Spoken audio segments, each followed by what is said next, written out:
तो बच्चों class 8 math NCERT chapter 3 चतुर्भुजों को समझना प्रश्नावली 3.3 का क्वेश्चन नंबर 7 करेंगे।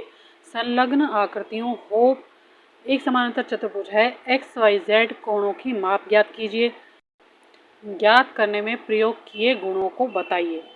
तो इस प्रश्न में बच्चों हमें क्या करना है, एक आकृति हमें दी गई है, संलग्न आकृति HOPE, जो मैं अभी ड्रॉ कर रही हूँ, फिर आपको समझाऊंगी। ठीक है, सबसे पहले हम इसके नाम लिख लेते हैं। सबसे पहले यहाँ पर जो ये कोण है वो है 40 डिग्री का, और यहाँ जो हमें x का मान निकालना है, और ये वाला जो कोण है वो y है जिसका मान हमें निकालना है।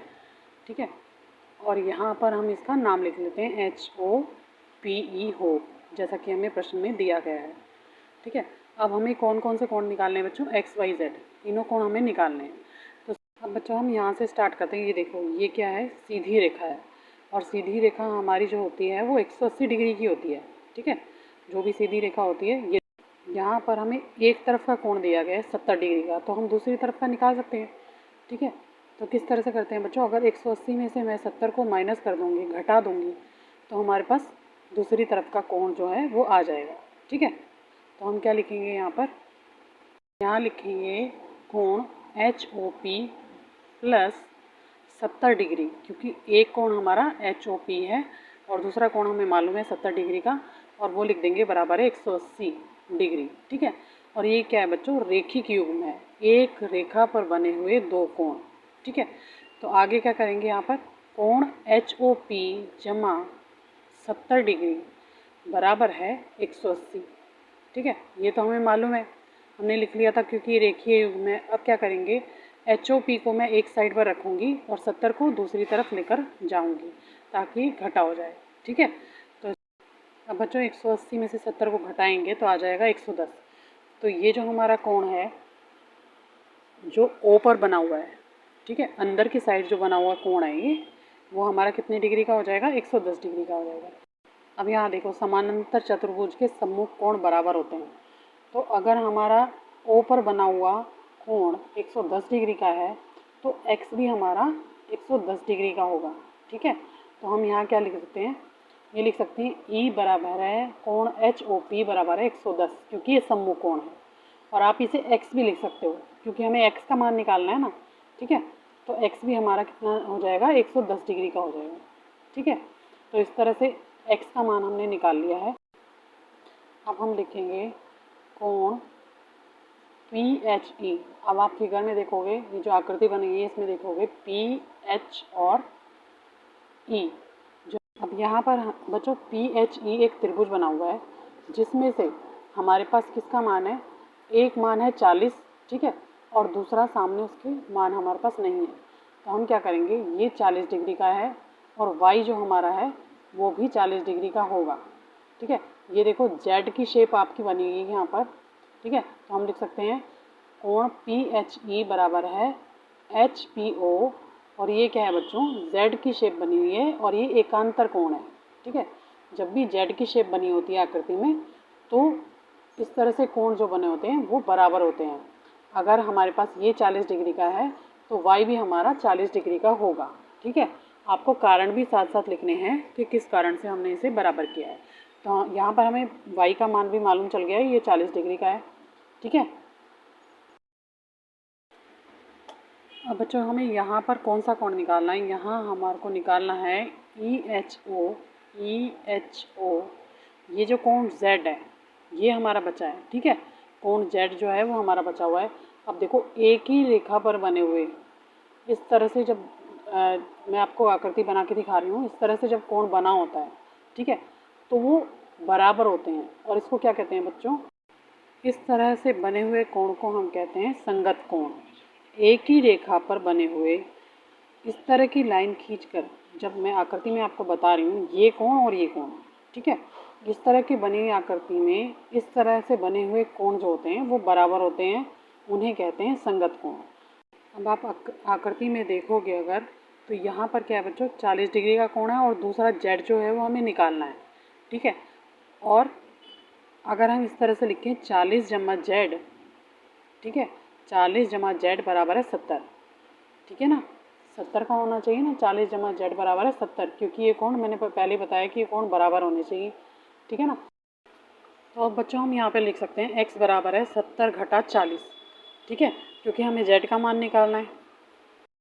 तो यहाँ पर z का मान हमारा क्या आ गया, 30 आ गया। अब देखो ये कोण और ये कोण दोनों क्या थे टोटल, इसका टोटल और ये अकेला 70, ठीक है।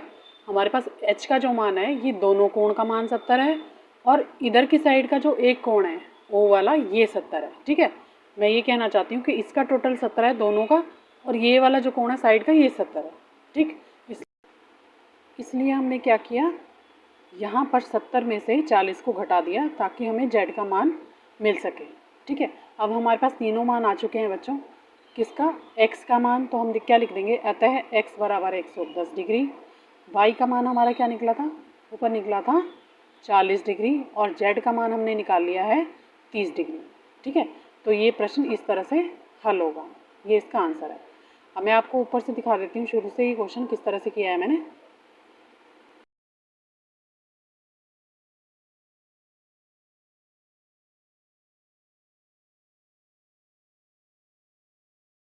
प्रश्न नंबर 8 करेंगे बच्चों। लिखा है निम्न आकृतियाँ GUNS और RUNS समानांतर चतुर्भुज हैं, x तथा y का मान ज्ञात कीजिए। ये एक आकृति आपको बना के दी है, ठीक है। जब इस तरह की आकृति आपको बना के दी जाती है ना बच्चों, जो आपको मान दिया जाता है, प्रश्न में जो भुजाओं की वैल्यू दी जाती है, जो भी मान दिया जाता है ना, उसको किस तरह से निकालते हैं वो हम सीखेंगे, ठीक है।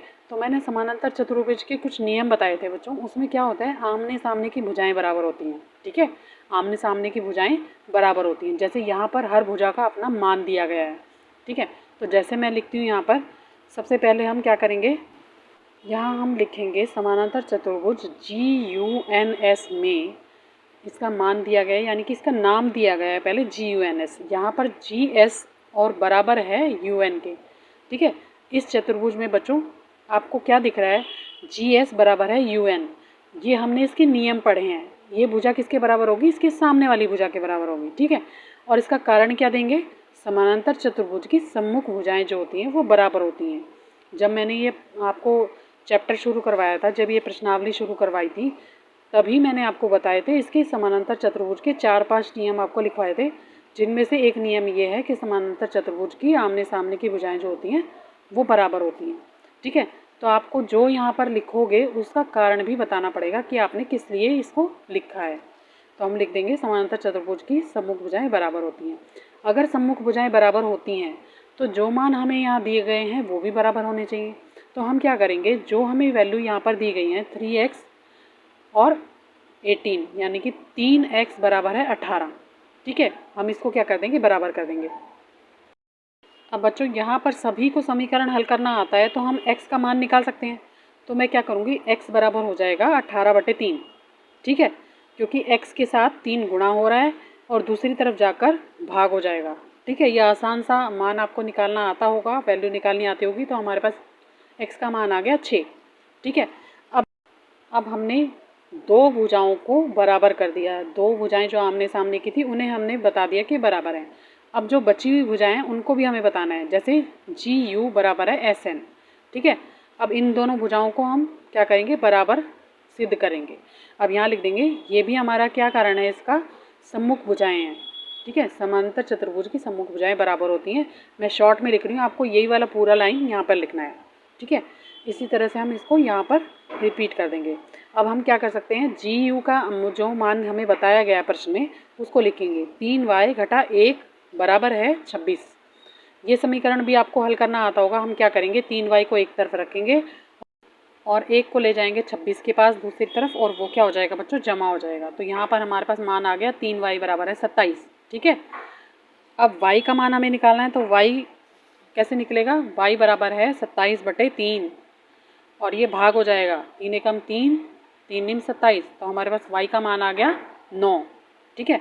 यहाँ पर हमारे पास x का मान आया है 6 सेंटीमीटर और y का मान आया है 9 सेंटीमीटर, ठीक है बच्चों। तो इस तरह से हमारा ये मान जो है वो निकल गया। यहाँ पर हम लिख देंगे x बराबर है 6 सेंटीमीटर और y बराबर है 9 सेंटीमीटर। ये हमारा आंसर हो जाएगा, ठीक है। यही तो मान हमें निकालने थे। जो हमने निकाल दी है। क्वेश्चन नंबर 8 का सेकंड पॉइंट है बच्चों। तो ये क्या है, हमारी आकृति है RUNS। ठीक है, आप अपनी बुक में देखोगे तो क्वेश्चन आपको समझ आ जाएगा। यहाँ पर लिखा है समांतर चतुर्भुज RUNS में। अब ये चतुर्भुज हमें दिया हुआ है और इसका मान दिया हुआ है। इसमें बच्चों विकर्ण बने हुए हैं। ठीक है, क्योंकि चतुर्भुज जो है वो बीच में से कटा हुआ है, इसको कहते हैं विकर्ण। चतुर्भुज है हमारा RUNS, रंस भी कहते हैं इसे। ठीक है, इसका नाम दिया हुआ है RUNS और इसमें बीच में इस तरह से क्रॉस बना हुआ है, ये लाइनें बनी हुई हैं और जहाँ ये लाइन काट रही हैं बच्चों ये दोनों आपस में बराबर हैं। ठीक है, विकर्ण जो होते हैं वो समद्विभाजित करते हैं एक दूसरे को और वो बराबर होते हैं। ठीक है, दोनों का मान एक लाइन दूसरे के बराबर होगी, जो कटी हुई लाइन होगी। ठीक है, तो हम क्या लिख सकते हैं, जब दोनों बराबर हैं तो y जमा 7 दिया है एक का मान और एक का मान दिया है 20, तो ये दोनों बराबर होने चाहिए। ठीक है, क्योंकि आपस में समद्विभाजित कर रहे हैं। तो हमें लिखना भी पड़ेगा, कारण देना पड़ेगा, समानांतर चतुर्भुज के विकर्ण एक दूसरे को समद्विभाजित करते हैं। ठीक है, इस तरह से आप लिखकर बता सकते हो। मतलब है कि दोनों विकर्ण जो हैं बराबर हैं। ठीक है, तो इनको हम बराबर कर देते हैं, y जमा 7 बराबर 20। इसको सही से लिख लेते हैं दोबारा से ताकि आपको आसानी से दिखाई दे जाए। y जमा 7 बराबर है 20। हमें समीकरण हल करना आता है। हमें अगर y का मान चाहिए तो हमें क्या करना पड़ेगा, हम 7 को दूसरी तरफ ले जाकर 20 में से घटा देंगे। ठीक है, तो हमारे पास क्या आ जाएगा, y का मान 13 सेंटीमीटर आ जाएगा। इसका मतलब ये है बच्चों कि हमने y का मान यहाँ पर ज्ञात कर लिया। अब अगला जो समीकरण है उसे हल करेंगे, जो अगला विकर्ण है हम क्या लिखेंगे, और x जमा वाई बराबर 16। अब दूसरा मान क्या है हमारा, x जमा वाई और 16। ठीक है, तो हम दोनों को बराबर कर देंगे, x जमा वाई बराबर 16। अब x के साथ y है और y का मान हमने पहले ही निकाल लिया है, तो हम यहाँ पर y का मान रख देंगे, x जमा 13 बराबर है 16। अब x का मान यहाँ से हमें मिल जाएगा, क्या करेंगे, 16 में से 13 को घटा देंगे तो यहाँ आ जाएगा 3। तो यहाँ पर हमारे पास x का मान आ गया, x बराबर 3 आ गया। अब हमें दोनों मान मिल चुके हैं बच्चों। ठीक है, ऊपर मिल गया y का मान और यहाँ पर हमें मिल गया x का मान। तो हम लिख देंगे अतः x बराबर है 3 सेंटीमीटर और y बराबर है 13 सेंटीमीटर। ठीक है, x और y का मान हमें निकालना था, वो हमने निकाल दिया है आसानी से। तो बच्चों देख लो मैंने किस तरह से किया है। ये फिगर जो है, ये चित्र आकृति जो है, ये आपको बुक में मिल जाएगी। ठीक है, और आप ऊपर से देख लो मैंने क्वेश्चन किस तरह से किया है। यहाँ से हमारा क्वेश्चन स्टार्ट हो जाएगा। ये था आज का वीडियो। अगर बच्चों मेरा वीडियो आपको अच्छा लगे तो प्लीज़ मेरे चैनल को लाइक करना, सब्सक्राइब करना। Thank you.